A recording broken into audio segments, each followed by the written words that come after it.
Have you ever felt too broken, too sinful to start over, so far from God's voice and God's presence?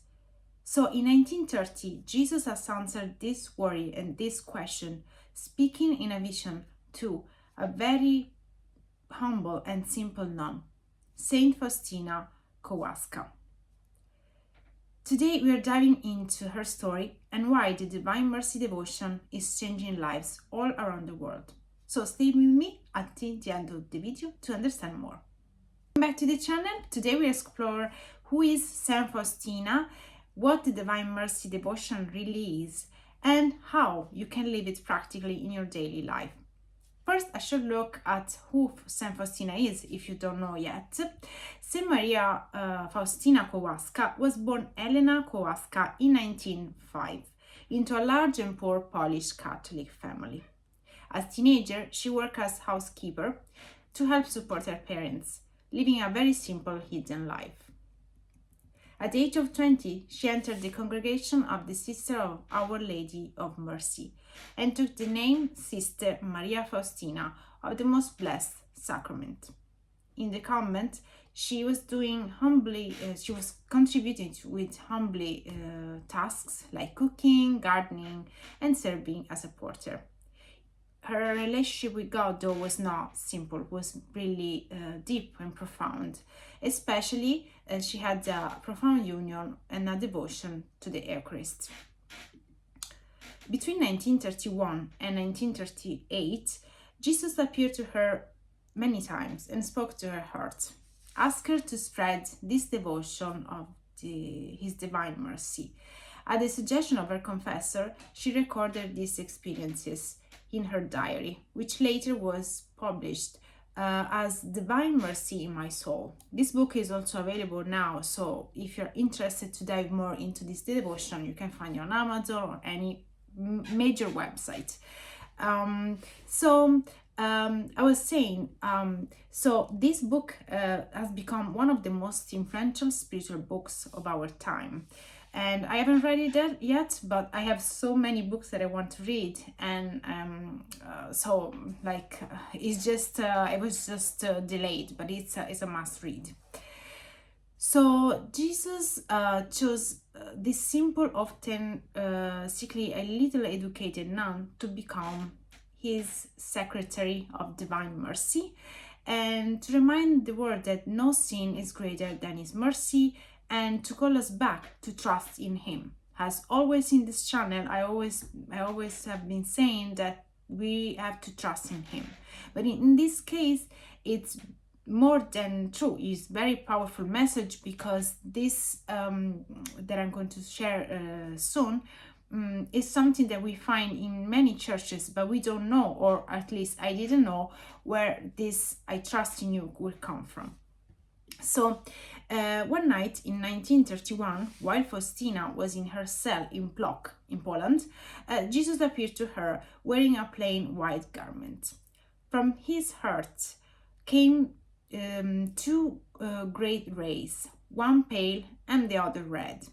And he asked her to have an image painted according to what she saw, with the words, "Jesus, I trust in you."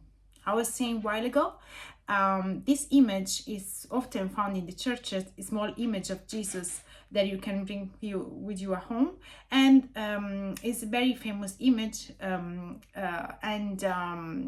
it also has this phrase, this sentence, "Jesus, I trust in you." And this is the origin of that image, which I didn't know either.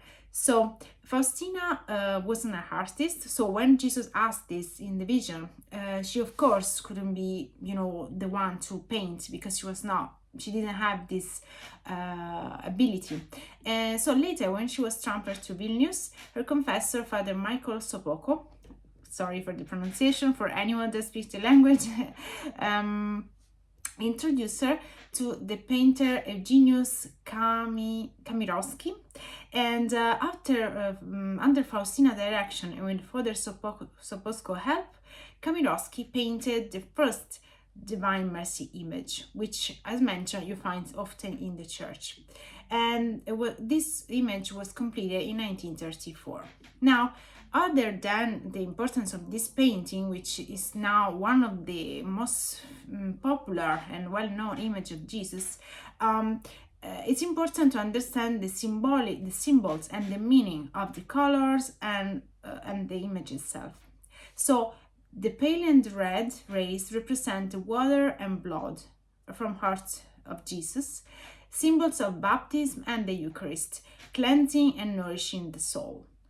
The inscription, Jesus, I trust in you, is not just his word to us, but it's meant to be our response and our signature beneath this image. So it's basically our commitment and our profession of faith and trust in our Lord. His downward gaze and the gentle look recall his gaze from the cross, searching for us at the foot of this sacrifice. Let's not forget that Jesus sacrificed his life and suffered for us to clear human from sin. So he's inviting us with this image and with this vision to receive mercy rather than run from him. No longer after the image was revealed, Jesus gave Faustina the Divine Mercy chaplet. He taught her this prayer and as a powerful way to beg mercy for the whole world. Catholics around the world now praying, especially at 3 in the afternoon, 3 p.m., the hour of mercy, remembering the moment of his death on the cross. So it can be prayed at any time of the day, but usually at 3 p.m.